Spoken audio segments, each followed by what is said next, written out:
Welcome to SSIC inter college Kanakpur से। मैं DP Maurya. कक्षा 10वीं के आपके मैथ के विषय में हम आपको कुछ बेसिक पॉइंट आपको देना चाहते हैं। आइए देखते हैं। हम लोग पहले देखेंगे बच्चों कि संख्याओं के प्रकार। संख्याएं हमारी क्या होती हैं, जो कि हमारे लेसन का पहले लेसन का ये बेसिक शब्द हैं जो कि बहुत ही महत्वपूर्ण होंगे।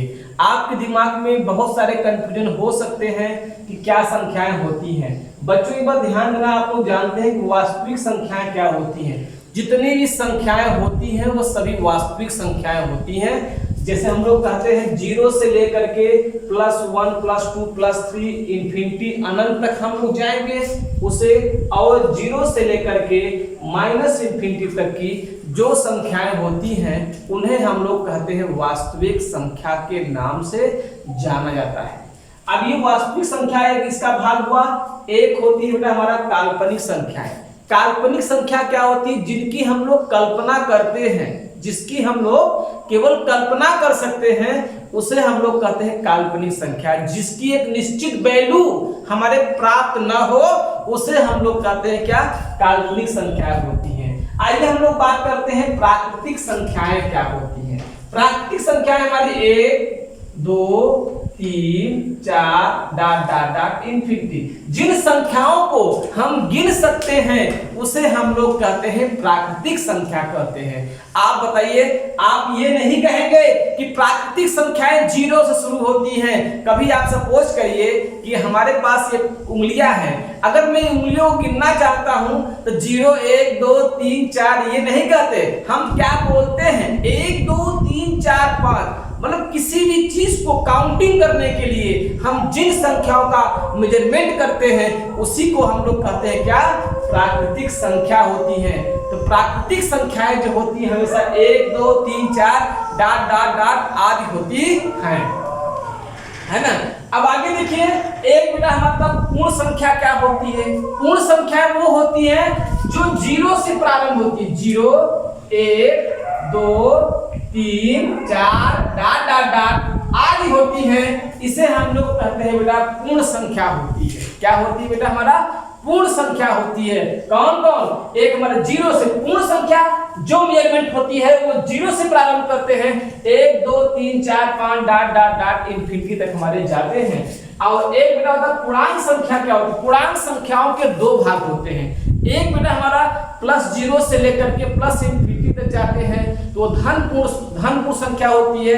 और जो हमारा आपके 0 से लेकर के माइनस की ओर जाएंगे, -1 -2 -3, ये ऋण पूर्ण संख्या के रूप में आता है। सम संख्या क्या होती है? सम संख्या उन्हें कहते हैं हम लोग बेटा कि जो संख्याएं 2 से विभाज्य होती हैं, या कहें कि वे प्राकृतिक संख्याएं जो 2 से विभाज्य होती है उन्हें हम लोग क्या बोलते हैं? सम संख्या बोलते हैं। जैसे आपका 2 है, 4 है, 6 है, ...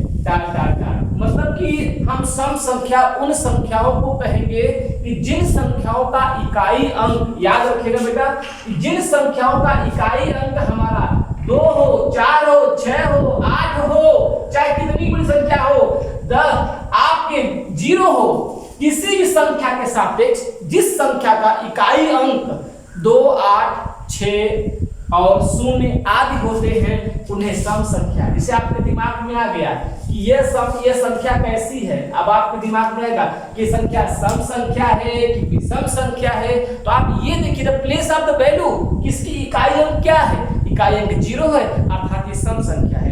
अगर यही इकाई अंक बेटा हमारा यहाँ बन जाए 6 तो हमारा क्या हो गया? क्या इकाई अंक 6 है? हाँ सर, इकाई अंक 6 है, अर्थात ये सम संख्या के अंतर्गत आएगा। तो मतलब जिन अंकों का, चाहे वो कितनी भी बड़ी क्यों डिजिट नंबर क्यों न हो, कितनी भी संख्या क्यों न हो, लेकिन वो इकाई अंक उसका अगर 2 4 6 8 या 0 आता है तो हमेशा वह सम संख्या कही जाएगी। आइए अगला नंबर हम बात करते हैं विषम संख्या क्या होती है। वे संख्याएं जो 2 से विभाज्य न हो उसे हम लोग कहते हैं विषम संख्याएं। ऑड नंबर विषम संख्याएं, जैसे ऑड नंबर तो हम जिसे कहते हैं कि आप कहते हो 1 3 5 7 9 आप जाएंगे, मतलब जिन संख्याओं को 2 से विभाजित नहीं किया जा सकता उन संख्याओं को हम विषम संख्या कहते हैं।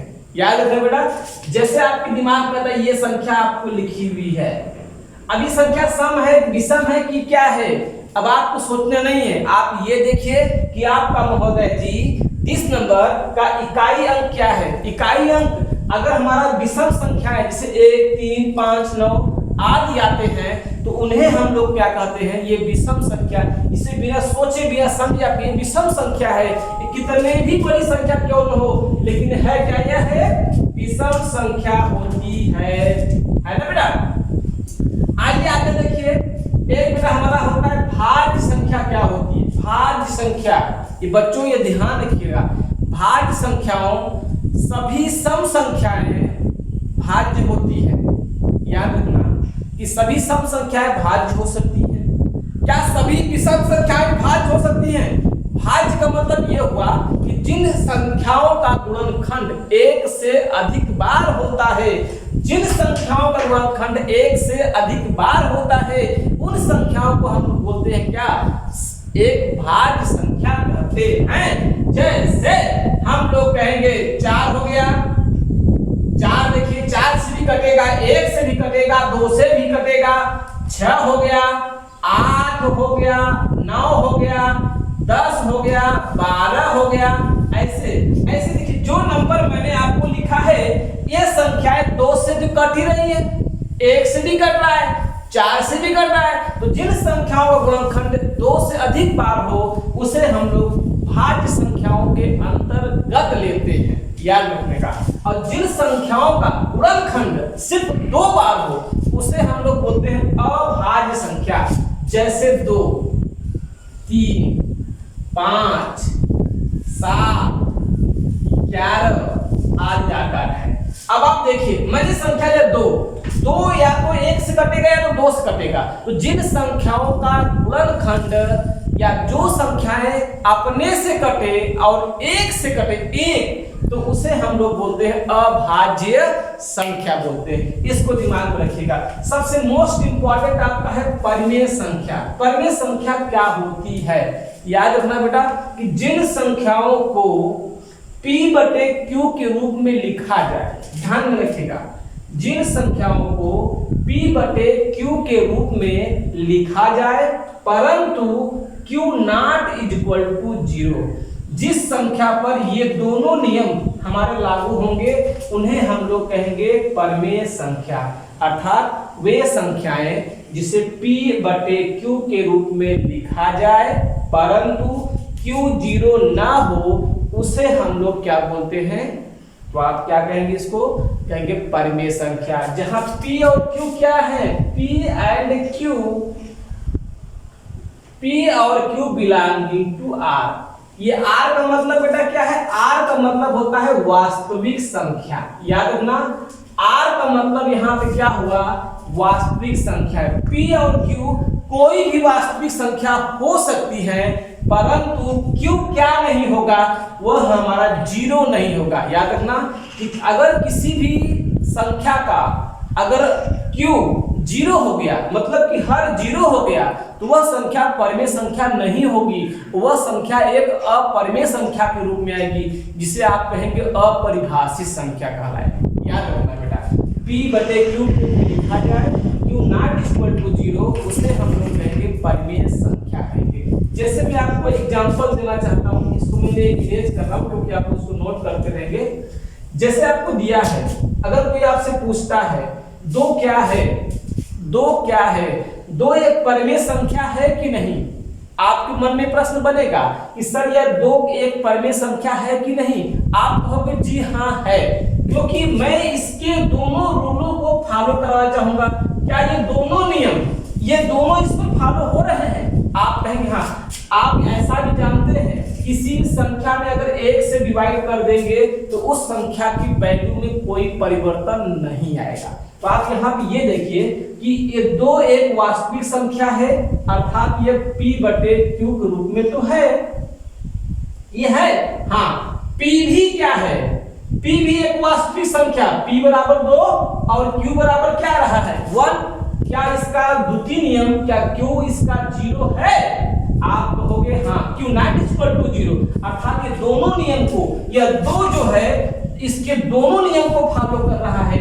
जो दोनों नियम का फॉलो करेगा वह संख्या हमेशा कहलाएगी एक वास्तविक संख्या, सॉरी एक परिमेय संख्या के रूप में जाना जाएगा।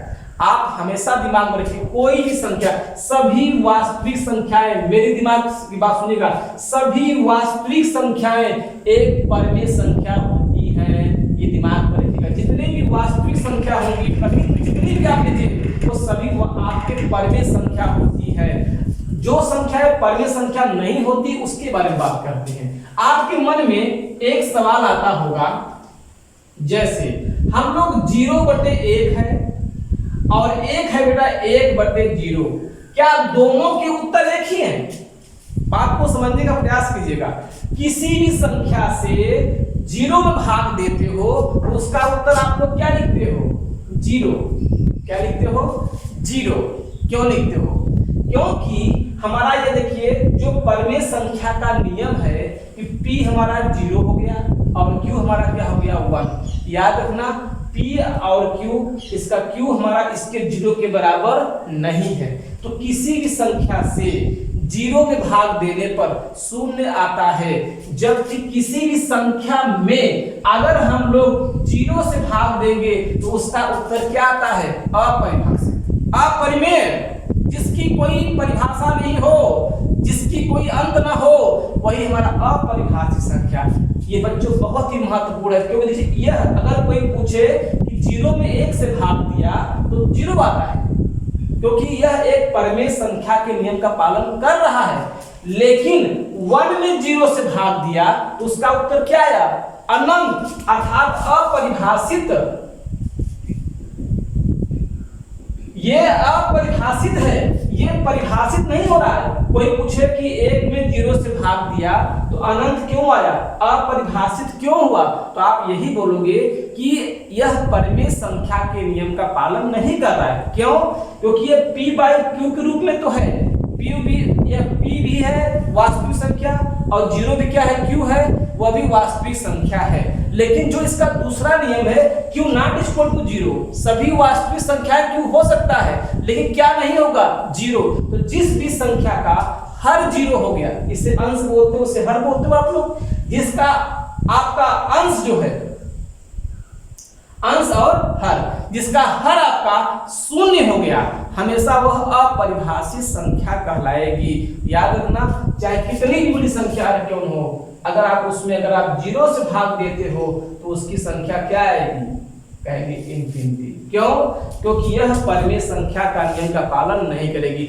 जो संख्या परिमेय संख्या का नियम का पालन नहीं करेगी वो कभी भी आपकी परिमेय संख्या नहीं कहलाएगी। न तो संख्या है, क्योंकि उसकी कोई परिभाषा बनी ही नहीं।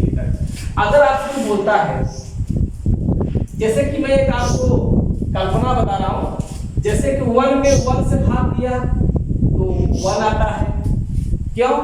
कि 1 में 1 से भाग दिया तो 1 आता है। क्यों? क्योंकि यहाँ पे P भी 1 है और Q भी क्या है? 1। Q इसका 0 नहीं है, अर्थात एक परिमेय संख्या का नियम का पालन कर रहा है। अगर बच्चों अगर कोई कहता है 0 में 0 से भाग दीजिए, तब क्या आएगा? ये क्वेश्चन है दिमाग में कि 0 में 0 से भाग दीजिए तो क्या आएगा? तो आप कहेंगे ये अपरिभाषित कहलाएगा।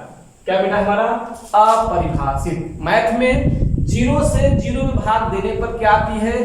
तो कोई बच्चा कह सकता है कि 0 होगा, नहीं, यह 0 नहीं होगा। कोई पूछे क्यों?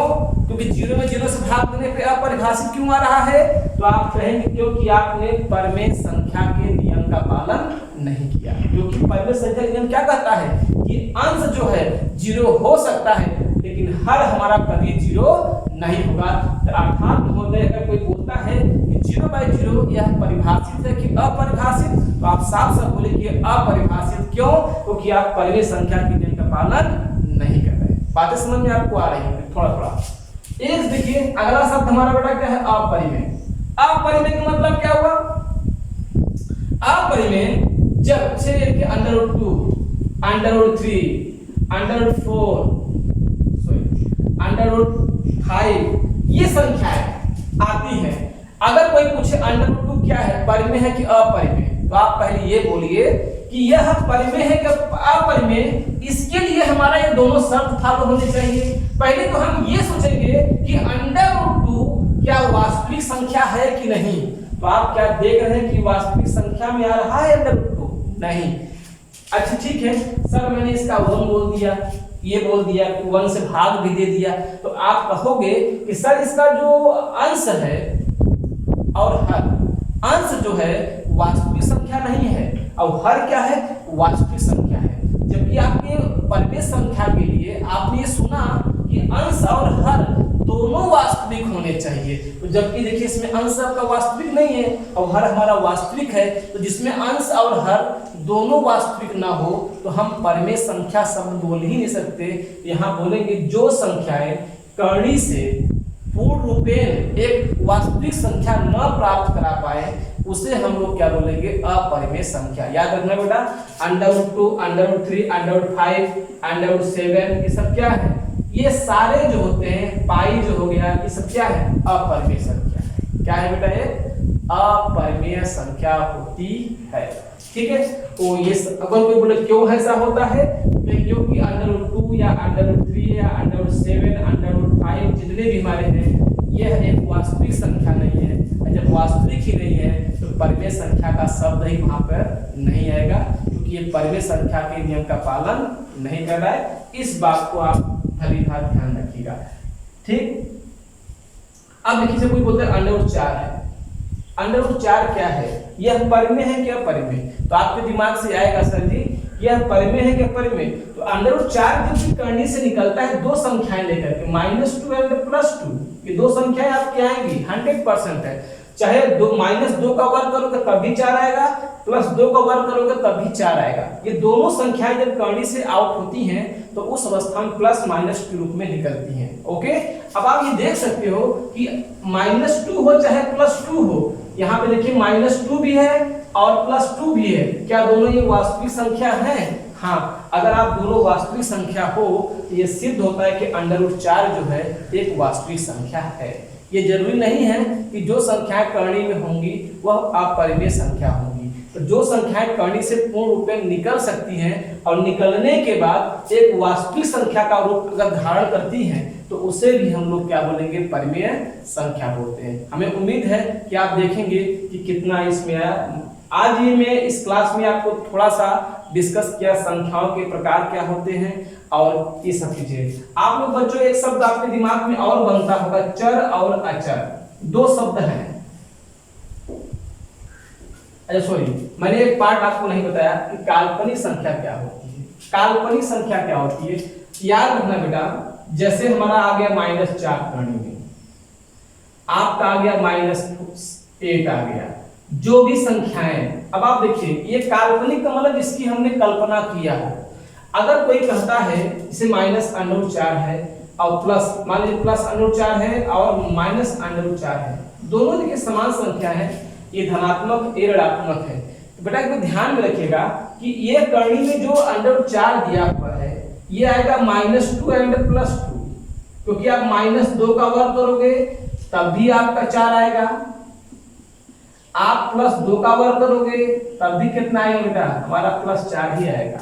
लेकिन बेटा इसके अंदर से जब भी आप निकालोगे, याद रखना बेटा इसके अंदर से कभी भी ये 4 नहीं निकल सकता है। ठीक है, ये 4 नहीं निकल पाएगा। तो जो संख्याएं करने में माइनस के पदों में जब व्यक्त होती हैं तो हमेशा उन्हें काल्पनिक संख्या के रूप में हम लोग देखते हैं। तो आप इस वीडियो को देखिएगा, अच्छे से समझिए। और आगे देखिए हम लोग बात करते हैं चर और अचर राशियां क्या होती हैं। चर राशि और अचर,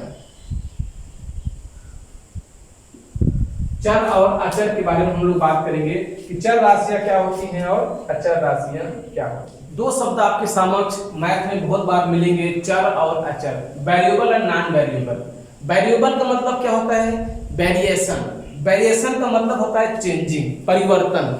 जैसे आप लोग देखिए मैं बोलूंगा जिन संख्याओं का मान प्रत्येक प्रश्न में या प्रत्येक जिस अक्षर का मान प्रत्येक पद में भिन्न भिन्न होता है उसे हम लोग कहते हैं चर राशि, है ना। अचर राशि का मतलब क्या होता है, वे राशियां जिनका मान हमेशा फिक्स होती है उन्हें हम लोग क्या बोलते हैं, अचर राशि। संख्याओं को आप लोग कह सकते हैं कि संख्याओं को हम लोग अचर राशि बोलते हैं और अक्षरों को हम लोग क्या बोलते हैं, चर राशि बोलते हैं। बात को समझिएगा। चर राशि जिसके मान प्रत्येक स्थान पे भिन्न होते हैं, जैसे मैंने दिया यक्स एक हमारा चर राशि है, इसमें कोई अचर राशि मैंने जोड़ दिया, वो अचर राशि बेटा क्या है, 2 है, ये इधर जाएगा x बराबर -2 आ गया। अगर यही बेटा हमारा अगर ऐसा दिया है x बराबर यहाँ पे 3 आएगा। तो देखिए हमारा जो चर है वो चर x ही है, लेकिन उससे कितने अचर प्राप्त हुए, 2 प्रश्न आया मेरा, 2 प्रश्न हुए। इस प्रश्न में हमारा -2 आता है इस चर का मान और इस प्रश्न में +3 आता है। तो यहाँ पे ये देखेंगे कि चर हमारा एक ही है लेकिन अचर हमारा क्या है, भिन्न है। तो हम लोग कहेंगे चर का मान यहाँ पे भिन्न भिन्न प्राप्त हो, जिन प्रश्नों में अक्षरों का मान भिन्न भिन्न आता है उसे हम लोग क्या कहते हैं, चर राशि, और जो उनका गुणांक होता है वही कहलाता है उसका अचर राशि। ठीक है। संख्या से बात दिया ax² + bx + c बराबर 0। यहाँ पे देखो a b और c, यहाँ पे क्या हो गए, ये x y z हमारे बोलते हैं चर राशि और a b c d हमारे अचर राशि।